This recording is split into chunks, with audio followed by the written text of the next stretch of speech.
Way back in 2008, the UN Secretary General, Ban Ki-moon, made the following statement, and I think it's quite relevant for us today. He said, "There is one universal truth applicable to all countries and communities. Violence against women is never acceptable, never excusable, and never tolerable. And yet, a recent report by the World Health Organization tells us that globally, 1 in 3 women will or has experienced physical and/or sexual violence." Now, I'm not a very good mathematician, I'm a geographer, but in my calculations, that's about 1 billion women and girls in this world have suffered sexual or physical abuse. That is staggering, I think. I hope you will agree. The situation is much worse if you're a woman or a girl who is living in a conflict-affected region, or you live in a community where female genital mutilation is the social norm. And this session, this conversation this afternoon, is going to focus on those 2 issues. We have 2 inspirational women here who have experience and expertise in sexually based violence in conflict areas, the president of Kosovo here, and Dr. Adnan Ismail, who wants to be called Edna, who has a great deal of experience of FGM in Somaliland and beyond. So just to give you some context, and I'm not going to take up too much more time, I just want to give you some figures. I'm going to start by looking at sexually based or gender-based violence in conflict-affected areas. And just some shocking figures. In DRC, for example, 40% of women are survivors of conflict-related sexual violence. In Rwanda, the vast majority of Tutsi women in the 1994 genocide were exposed to some form of sexual violence, and an estimated 500,000 women have survived rape in that country alone. But this is not just something that happens somewhere else. It also happens in Europe. We'll hear more about this, I'm sure, in the next few minutes. But for example, in the early 1990s, in the Bosnia-Herzegovina conflict, 20,000 to 50,000 women were raped. Rape has become a weapon of war. This abuse of women in conflict areas is not just associated with the conflict itself. Women suffer sexual and gender-based violence whilst fleeing from conflict, whilst in displacement settings such as refugee camps, and when repatriated, and we've heard a little bit about that in the previous session. This violence stays with these women all of their life. Just a few things to say about FGM to put it into context. A recent UNICEF report earlier this year estimates that globally 200 million women and girls are survivors of FGM, with 3 million girls and women at risk each year. Some figures that bring this back down to reality, if you like. Those figures are so great we can hardly, comprehend them. Indonesia is the country with the highest number of survivors of FGM. Over 50 million women have survived FGM and are living in Indonesia. In many countries in Africa and the Middle East, over 80% of women have been subjected to FGM, including Egypt, Sudan, Eritrea, and Djibouti. But this, again, is not a problem that happens somewhere else. It's a global issue. It's happening here. The EU Parliament estimated that 500,000 women, survivors of FGM, are living in the member states. And in the UK, it is estimated that 170,000 women are affected by FGM, and 65,000 girls under the age of 13 are at risk. Now, this is an abuse quite different from the abuse that happens in conflict areas, because it's perpetrated on girls by loving parents. who believe that they are doing what is right and best for their daughters. We're going to hear much more about this, I'm sure, in the next 30 minutes. So, for too long, these abuses have been, quote, history's great silences. They've been shrouded in darkness. But not for much longer, we hope. Over the last 30 years, the world has begun to see into this darkness, due in part to the inspirational work of the two ladies sitting next to me. These two ladies are a shining light in that darkness. So be prepared for an emotional session, an inspirational session, which we hope will give us all hope that sometime soon that historical silent abuses that are being perpetrated on women will be put into history and we won't have to have this discussion again. So thank you very much. I hope that put everything into context for you. What we're going to do is I'm going to ask President here to say, give us a sort of a statement, an introduction to her and her work. And then I'm going to ask Dr. Edna to say some words, and then we will have a conversation, and then we'll draw it to a close. Thank you very much, President. Yeah. Good afternoon to everyone. Hazel, thank you so much, and it is a distinguished pleasure for me to be with you this afternoon, and it is also my distinguished pleasure to be sharing this podium together with Dr. Edna, an incredible woman that has done so much to end the suffering of thousands of women in many or in all of the African countries. And I really appreciate for everything what you have done, Edna, for the women of the African countries, and I salute you for that. Today I will be speaking about one of the most painful past of the recent history of Kosovo, about the survivors of the sexual violence during the war in Kosovo, which has taken place about 17 years ago. A silenced weapon of the war, which has left deep wounds and consequences for my people and for my country, which has destroyed the lives of thousands and hundreds and thousands of citizens around the world. Hazel, this issue has become so personal to me immediately after I have taken over my office as the President of the Republic of Kosovo back in 2011.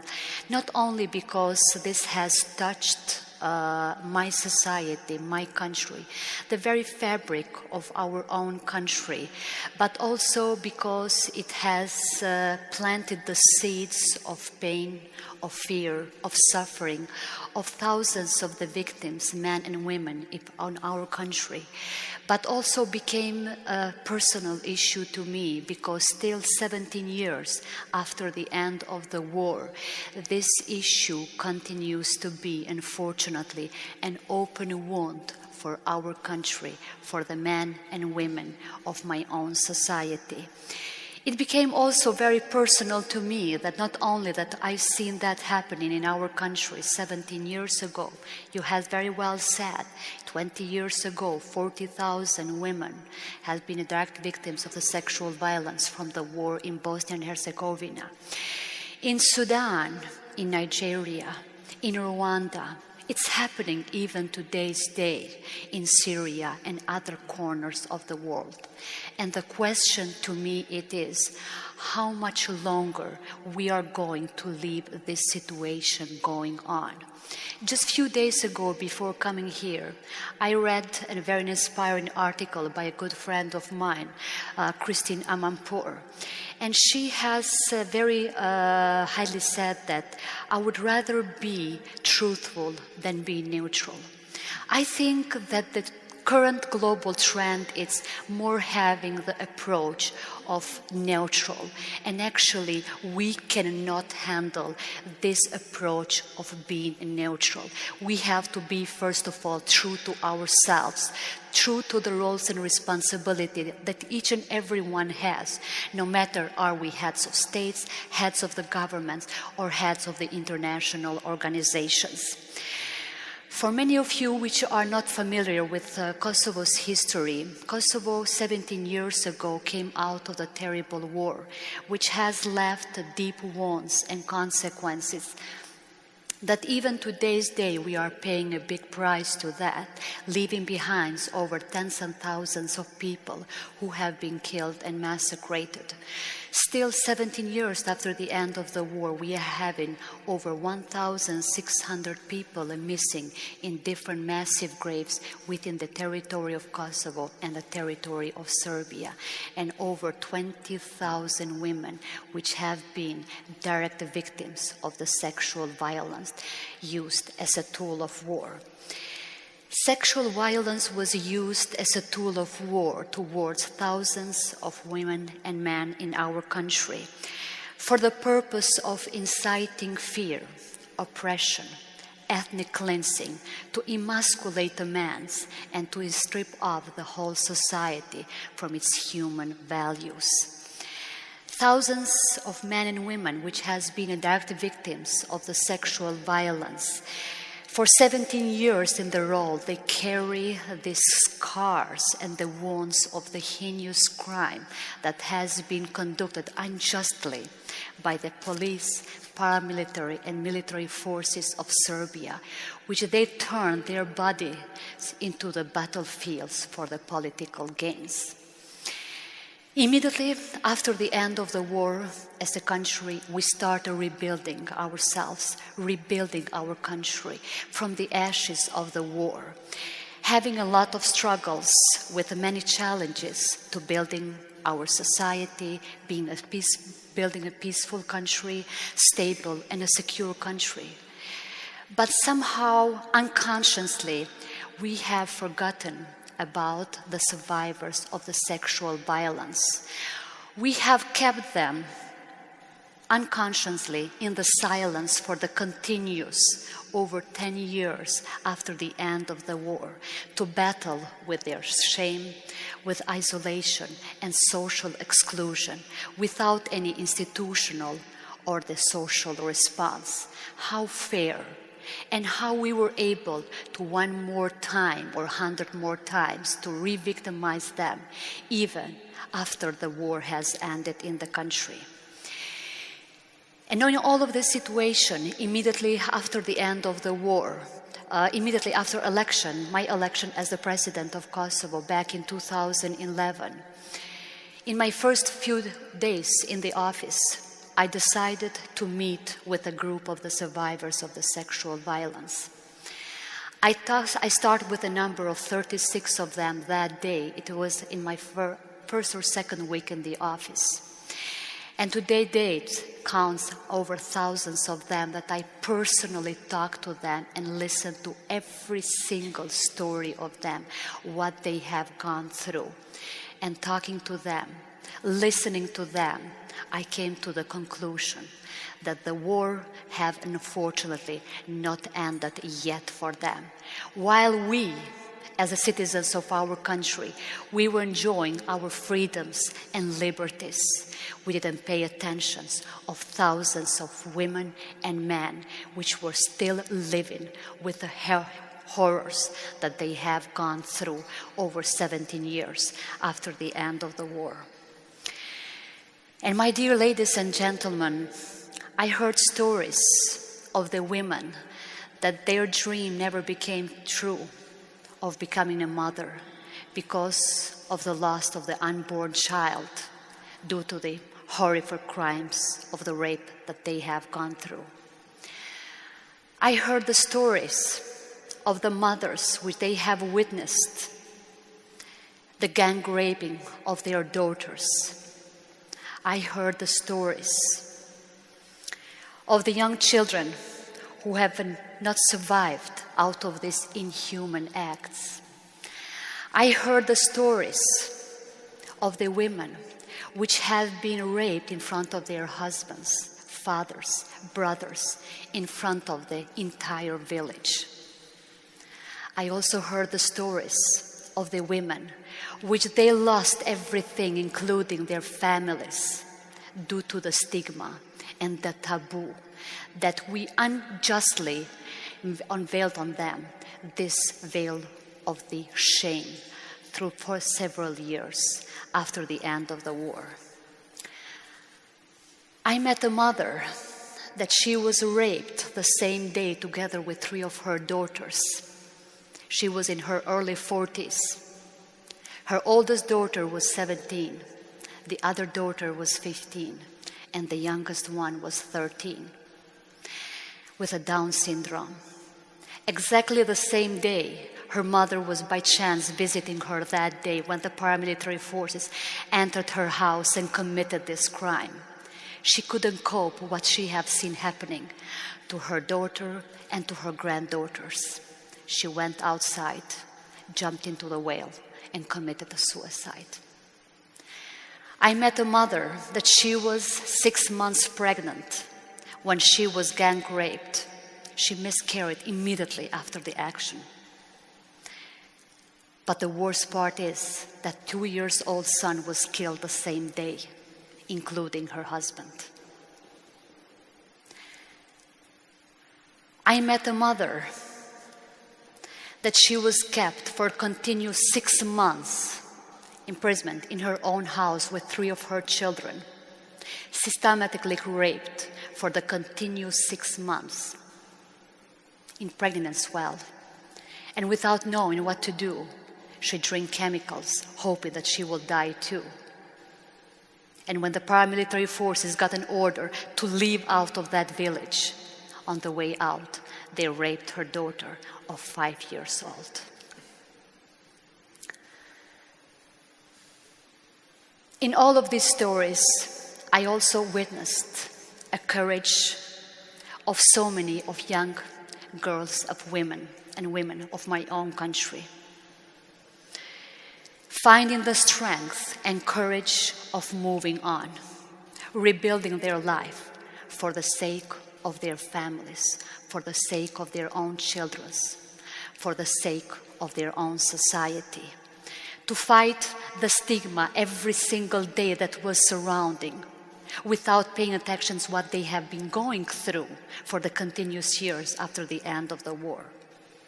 And finding the courage to even encourage themselves to come up, to step up, to speak about this heinous crime that has been conducted unjustly into their bodies, and calling each other heroines of our society, because indeed they are the biggest heroines of our society. It was exactly their strength and their courage which gave me the hope that their pledge for the national and international recognition, the pledge for the justice, and the pledge to finally come to the term of peace will be heard one day.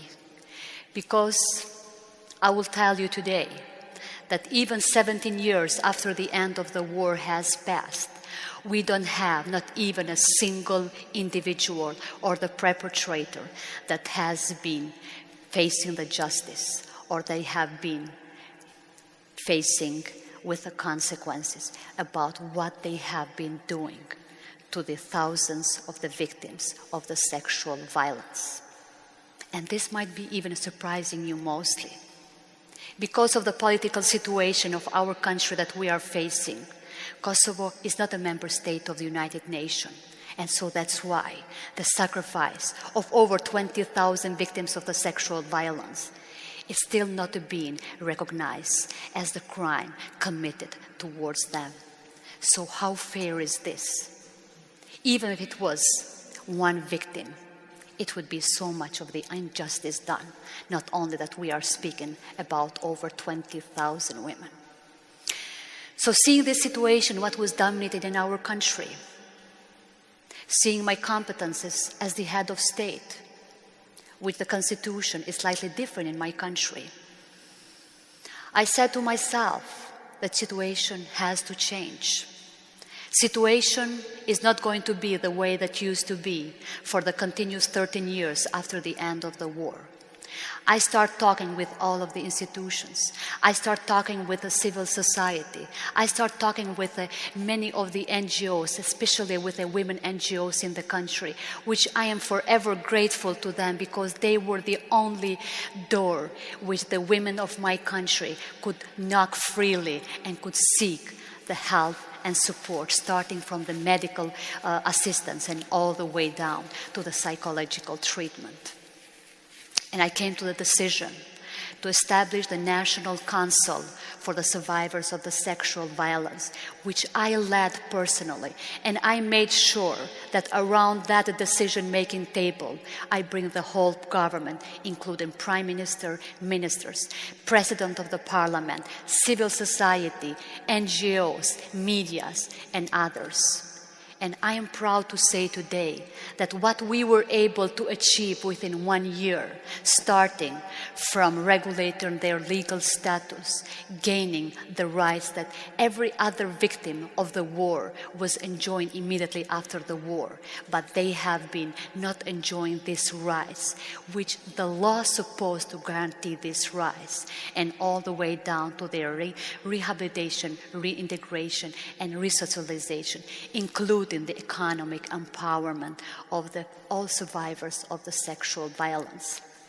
In purpose, I mentioned economic empowerment because it's such a powerful tool in order to raise the confidence among all of the victims. Because when you have a woman which is economically empowered, they will be more powerful on raising their voice to speak openly what has happened to them and stepping up for the justice. And I can say you as a very last one that we can never be able to find the peace if the survivors of the sexual violence, not only within our societies, but globally, if they will not be able to find the peace. Because without their peace and without their liberties in their hearts and their minds, we will not be able to enjoy our liberties. Thank you so much.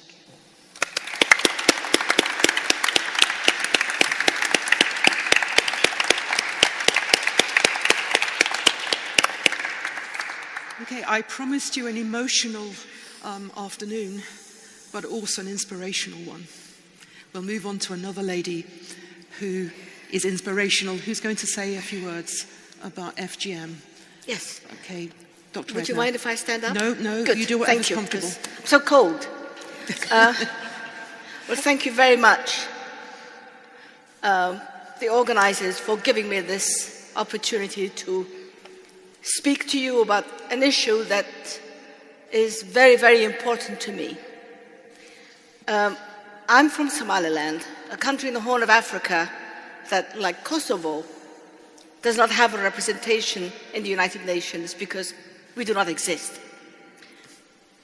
We do exist, however. We were part of the British Empire once. British Somaliland Protectorate was part of the Great British Empire, and Britain, to me, is still great. But because of political reasons, we're on the other side of the moon. But I'm not here to talk about that. I love talking about my country. But what I would like to talk about today is an issue that affects me, women, girls around the world. When I was born and grew up, I had girls in the neighborhood to play with. Occasionally they would disappear and come back with little frocks and little gifts because there had been something good that had been done to them that earned them the gifts of the dresses and the things that they were wearing. And the term that was used for this was they were cleansed. I didn't know what they were being cleansed from. I did not see them dirty, but that's what had happened to them. And then the day came when my loving mother and my loving grandmother decided that this was also when I too was to become cleansed. And a sheep was bought and was in the backyard, But we often had sheep that would be slaughtered for guests. But this one was for me. And there were ladies coming into our house early in the morning. And there were conspiratorial expressions. And I was the subject of the attention. And at one fine moment, a woman I had never seen before, an old woman, not very clean, who maybe should have been cleansed, was the master of ceremony. I was grabbed, I was put on a stool, my legs were parted, and I was cut. A cut that resulted in my losing consciousness. The pain was atrocious. To this day, I'm 79, I still remember it. 70 years ago. Thorns were used. I had no anesthesia. Yet I was the daughter of a doctor who had anesthesia. But the operation was done to me when my father was out of the country that day. And when he came back the following day and found me on a mat, not in my bed, having bled, weak, the horror on his face and the tears I saw in his eyes and the words that the voice that he had raised against his mother and my mother, his wife, were enough to tell me that what had been done to me was wrong. My father did not approve of it. And his words were, "How could you have done this to my daughter?" I knew it was wrong. Something had been done to me that should not have been done. But then I was a well-brought-up little girl. My wounds healed. My behavior surfaced. And I kept my mouth shut. And I grew up, came to your country, studied nursing, became a midwife. I never delivered a woman in your country who had been subjected to female circumcision. That's what we called it then.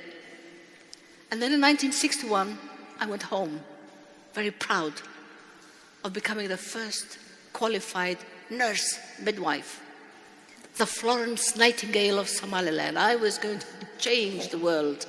I was going to change the suffering of our women. I was going to work alongside my father. And the first time I was called to deliver a woman, I saw an anatomy that I had never seen before. How was I to get a baby out of this very scarred and mutilated part of this woman's body? My diploma, my training, my experience was of no use to me. I was not trained for that kind of a woman. I was trained for Hammersmith Hospital, for Lewisham Hospital, and the great hospitals that I had worked in and trained in. But I was at a loss. And immediately my pain, the pain that I had suffered when I was 7 years old, came back to me. And it was the traditional midwives who had been there before me who showed me how to cut that woman to let the baby out. And every morning I was going to work and I was cutting, I was damaging, I was making bleed a part of a body of a woman that her pain also was reflected in me. But I was a well-brought-up girl, and I kept my mouth shut. Until I went to Sudan as the first and only woman director in a ministry, in the Ministry of Health. I attended a congress on obstetrics and gynecology, and of course that was the part of the body that was to be discussed. And a discussion around female circumcision, when the audience contained men and women, religious leaders, traditional persons, politicians, and images were put on a screen of the anatomy, of the external genitalia of a woman, was a shock to me. Oh my God, how can you discuss that in the presence of men and women? Oh my God. This is not acceptable. But then I saw that this was being discussed as a medical issue. The bleeding was discussed, the infections was discussed, the fistula were discussed, the obstructed labor were discussed, the death of a baby were discussed. These were subjects that needed to be discussed by wise people, by health professionals, and a solution had to be found for it. And I soaked it up, and I thought, my goodness, yes, you can talk about it. I didn't know how I was going to use that bullet. It was an ammunition that I acquired in that conference hall in 1968. And I went home, went back to Mogadishu. One fine day, the minister comes to me and says, Mrs. Edna, there's a conference on women, Women's Democratic Alliance or something was being set up, and you, as the only female director in the ministry, we give you the privilege to go and talk to your sisters. You like talking to your sisters, you're always talking. So I said, sure. I had no preparation, I hadn't thought about it. That bullet was still there, I didn't know how I was going to use it, and somehow the words came out of me. And I said, Mr. Minister, what would you like me to discuss? He said, oh, whatever, the usual things, prenatal care, vaccinations, whooping cough, measles, breastfeeding, whatever, anything. And I said, well, Mr. Minister, if that decision is left to me, then I will talk about female circumcision. That was the first time the word had come out of my mouth. And I was saying this to a Somali man. A Somali woman is talking about genitals and circumcision and reproductive organs. And he said, Edna, you can't talk about that. You're forgetting who you are. You're the former First Lady. You're the daughter of Dr. Adam. You can't talk about that. And I said, Mr. Minister, if I don't talk about that, then who else will? I will talk about that. That's the subject I will. I said, no, you can't. No, talk about measles. Talk about. I said, no, I'll talk about that. He gave in. And I said, and by the way, Mr. Minister, you will be there when I make that speech, because I will be speaking on behalf of the ministry. He said, but I'm a man. I can't be there when you talk about that. I said, Mr. Minister, you will be there because you are a minister of health even for that part of the body. And if you're not there when I speak about it, I will talk about measles. No, but I gave you permission to talk about female circumcision. I said, yes, but you will be there. So we played ping pong. He agreed. That was the first time I spoke about it. That was the first time that I shared the information that I had acquired in the Sudan, that female circumcision is contrary to the teachings of Islam. It's contrary to the teachings of Christianity and Judaism. It's contrary to every human right that human beings have. It's a mutilation that has no place on this planet in this day and age.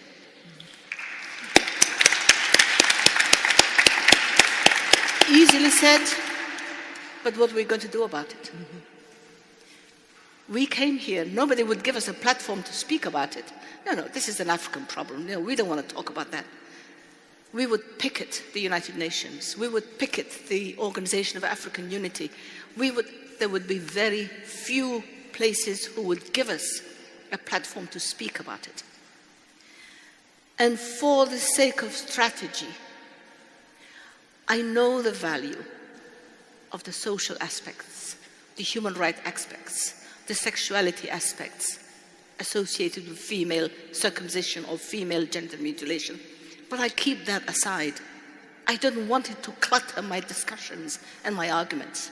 And I focus on the subjects that people understand. That woman in that village when I sit on the mat on the ground with her to talk about FGM. I don't say, on Monday I'll be coming to talk to you about FGM. I say, I would like to visit you on Monday, and I would like to learn from you, and I would like to hear how the health situation is in the village.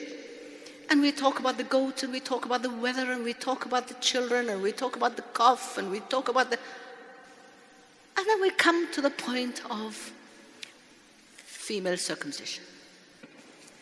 Because you need to get the audience to put their guns down first and be receptive. But a new bullet that I have discovered, and I would like, in fact, 2 bullets if I have time, Madam Chair. One bullet is that I had always ignored the fathers. The girl has a mother and a father. And if you do not involve the father, and if you allow the fathers to hide behind the skirts of, oh, but this is a woman's issue, we will not get anywhere. And by the way, it's 97% of the women who come to my prenatal clinic have had some form of female genital mutilation. It's not 75 or 80, I wish it were, it's 97%.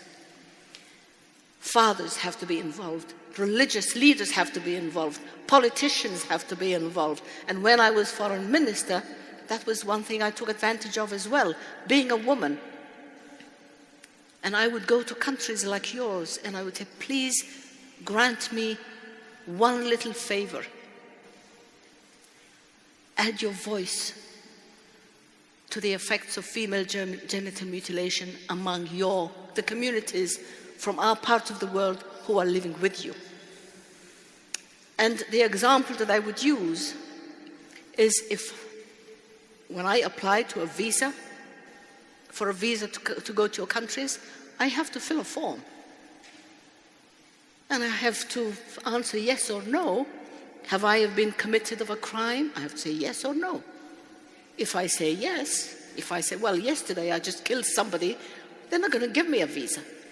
Have I ever robbed a bank? Have I ever been a terrorist? Oh, well, yesterday I just robbed a bank. They're not going to give me a visa. But it's a moral check. And I would say no. And on the basis of my word, by saying no, they trust me. And they give me that visa. But if they give me a visa on the basis of a wrong information that I have given, then I have broken that law, and they have a right to deport me. So I would say, please, we don't need to cut down another tree and make paper. Please just add a line below all those, have you done this, yes, no, have you ever had mental illness, yes or no. Do you understand that if you are granted permission to enter that country, that female genital mutilation is a crime that may affect your status of residing in our country, yes or no? I have to say yes. And if I break that law, then that whole family must be responsible for it. And the precious sons will also be deported. And the other children will be deported, not only the mother, but the father also. And if countries along the world where refugees seek asylum also make sure that as refugees come in, this is a law that they will have to respect, I think many girls would be saved. That's one ammunition. The other ammunition is like any war. Maybe we'll have a picture. I need soldiers. There's too many soldiers with guns and killing people. I need soldiers who can communicate, who can reason, who can explain, who can plead with the communities who need to be convinced.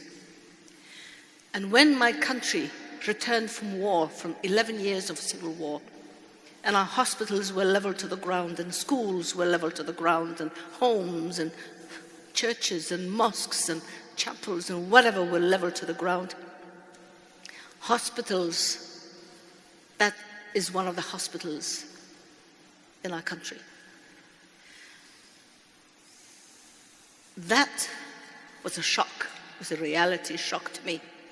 When that was happening in my country, I was a very senior diplomat, working for the World Health Organization, earning thousands of dollars, worrying about my designer clothes and what kind of a car was I going to have, and that's how my people were. And I thought, it's either that goat or me. And something came to the surface in my heart and in my mind. A disease that I have always suffered from. A disease that I hope I will never be cured from. I suffer from a disease that's called, I've got to fix that. And I said, I've got to fix that. I'm a nurse, I'm a midwife, money has been spent on me. I've been born with that proverbial silver spoon in my mouth. My father was a doctor, I was a former first lady, I've been a minister, I've been this and that. And that's how my people live. I've got to fix that. And what I did is I retired, came home, recycled my whole life, turned everything I had into cold cash, went home, and built a hospital. Why not? People retire and buy a yacht. This is my yacht. And I live there. This is the hospital. That's my room, that's my bedroom. Yes, I have a bigger window than everybody else, but I spent $500,000. So if you want a bigger window, give me $500,000. That's my office. There's a training. And we have an outpatients here that was built, by the way, by the United States. Britain gave me the first beds. Your taxpayers' money is in my wards, baby cots, operating theatre equipment. And the site upon which this hospital was built is very important. It was a killing ground. It was an execution ground. It was a trash dump. It was in a part of the city where they had never had a hospital before, because that was the only land that nobody wanted, and they've given it to me.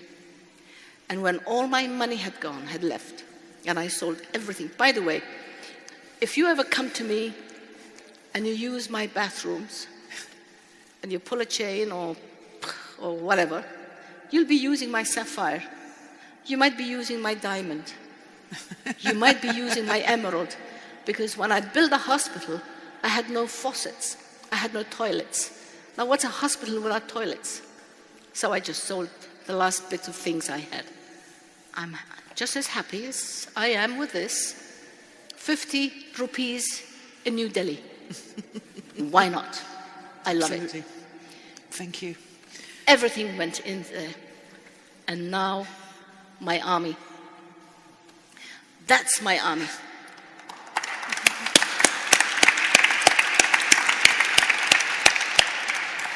They're trained to look after the sick. They're trained to deliver babies. They're trained to counsel against FGM. And if one of them says, no, I can't talk about that. I came to train as a nurse. I don't want to talk about that. I say, well, I'm sorry. That's my pound of flesh. You don't want to talk about FGM? Go and waste somebody else's time. And they must talk about it. And by the time they've been trained, and by the time they've counseled women again and again, they feel comfortable speaking about it. And I will tell you, some of these girls have gone on to do further studies. And today, I have 2 women doctors. This is one of them, Dr. Naima. And can we go back, please? This is a very historical picture. This mother and this young lady went to primary school together. This one dropped out. It was during the war, during the refugee in Ethiopia. This one dropped out. This one continued. Trained with me as a nurse, trained as a midwife, and I gave her and another one a scholarship to go and train in medicine. Today, she's the obstetrician. She's the gynecologist.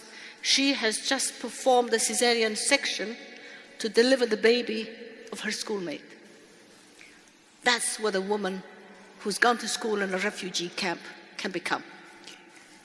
And this is the icing on the cake. Dr. Shukri and I were in Washington just last month.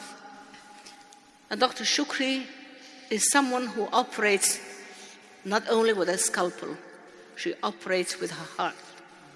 She's a woman who has become so dedicated and passionate about children who are born with spina bifida and hydrocephalus. She has operated on over 350 children brought to our hospital, free of charge, by the way, from Somalia, Somaliland, Djibouti, and parts of Ethiopia. That girl who went to school in a refugee camp, who was first a nurse and a midwife, is today a doctor who is the person who operates little girls, little children with spina bifida, club feet, and who rose to lecture at the American College of Surgeons. Now that, to me, is as high as a woman in Somaliland can climb. And it shows that there is no ceiling, glass or otherwise. The ceiling is where you put it yourself, is as low and as high as you can make it. The sky's the limit. That's a good point to finish on, Edna. Thank you. Thanks to my two speakers. They are truly inspirational. They are both working in very difficult situations on topics which are basically silences of history. But thanks to these two women, we are here talking about it. We're talking about these women who suffer from rape and other sexual abuse as a result of particularly as a result of conflict, but of course other women get raped, etc. And we've talked about FGM, something that I think Edna has really brought to life for us. It's something you don't talk about in these communities. Both of these women have been very privileged, if you don't mind me saying, in that they have both managed to rise to political office in their own countries. And I'm so proud that they were able, in their political offices and after, to promote these issues internationally and in their own countries.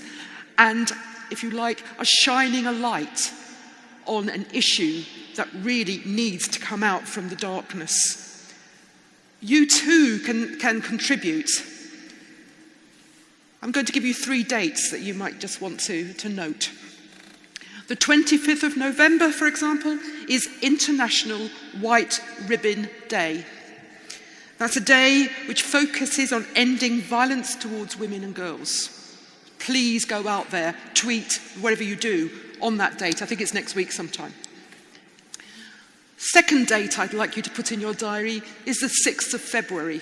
That is UN FGM Zero Tolerance Day. Another day when we highlight FGM, of course. And then a date which is a whole 12-month date.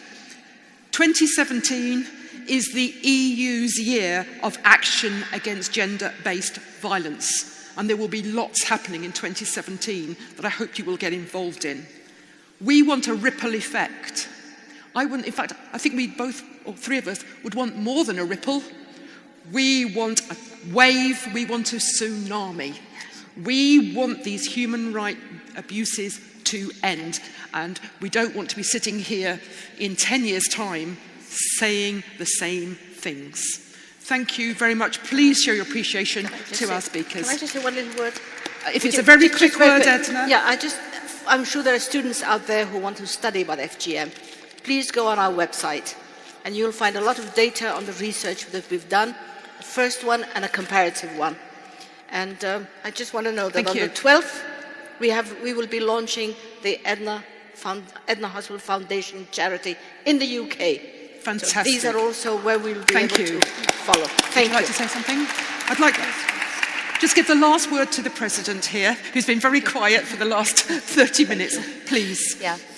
Hazel, thank you so much, and Eda, thank you so much. And you mentioned a few minutes earlier that we had a great discussion and we talked about this phenomena which has happened for several decades in the past, and I'm afraid it's happening now, Yes. and I'm afraid it's going to happen in the near future.